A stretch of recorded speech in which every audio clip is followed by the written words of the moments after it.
I've had this burning pain between my shoulder blades ever since my stroke. It feels like a knot that never goes away. Is this normal? It's actually very common, Sarah. That pain between your shoulder blades, often in the rhomboid muscles, shows up in a lot of stroke survivors. But here's what confuses people. Is it a muscle spasm or is it spasticity? And why does it happen months into recovery when other things are improving? I thought spasm and spasticity were the same thing. That's the confusion we're going to clear up today. We'll talk about what's really happening in that space between your spine and shoulder blade, why rhomboid pain is so common after stroke, and what the evidence says about finding real relief. So what exactly are the rhomboids? Great place to start. The rhomboids are two diamond-shaped muscles that run from your spine to the inner edge of your shoulder blade. There's a rhomboid minor up higher and a rhomboid major down lower, and they work as a team.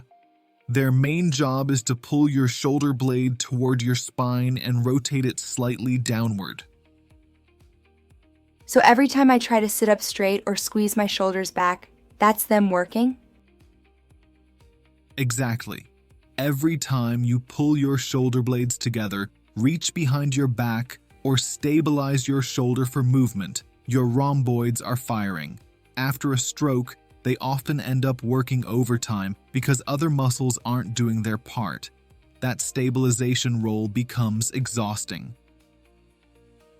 Okay, so you said spasm and spasticity aren't the same. What's the difference? Here's the key distinction. A spasm is an involuntary muscle contraction that can happen in anyone. It's triggered by overuse, poor posture, fatigue, or irritation, like a Charlie horse in your calf but in your upper back. Point. Spasms are painful. They come and go, and they respond to rest and stretching. And spasticity?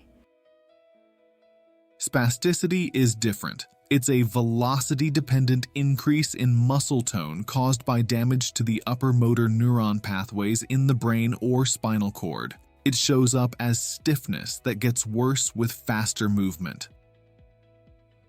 You might see it in the biceps, the wrist flexors, or the calf muscles after stroke. But spasticity in the rhomboids? That's actually quite rare. The vast majority of rhomboid pain after stroke is muscular spasm, not spasticity. And that distinction matters because the treatment approach is different.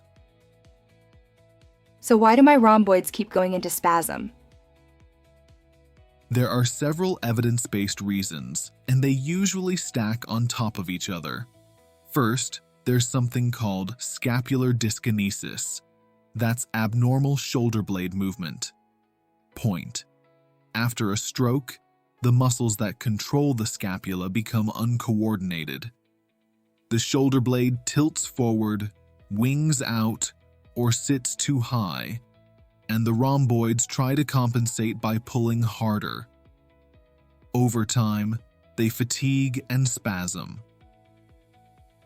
I do notice I lean to one side a lot. That's postural asymmetry, and it's another big trigger.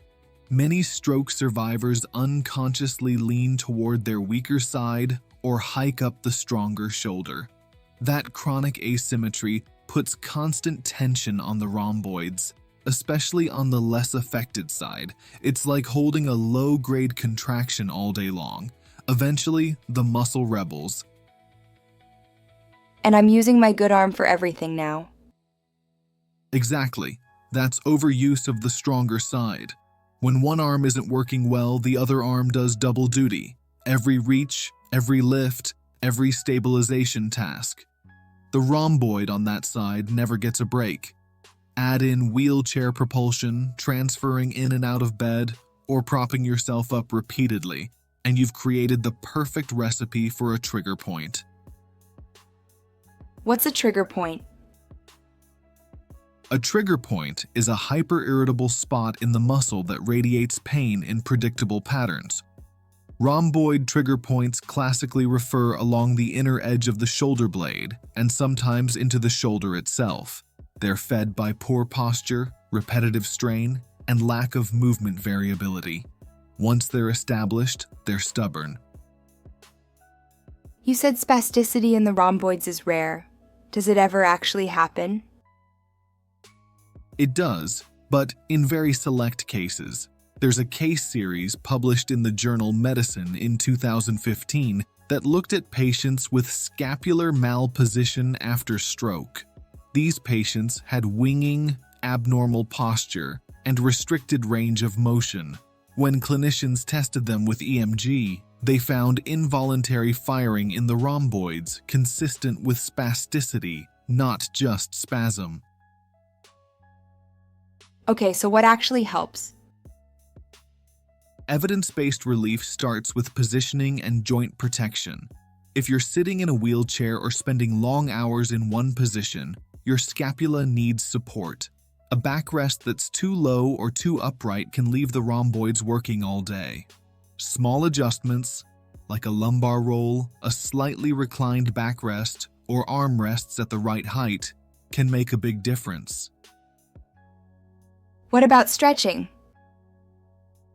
Gentle scapular mobility is next, but this isn't about aggressive stretching.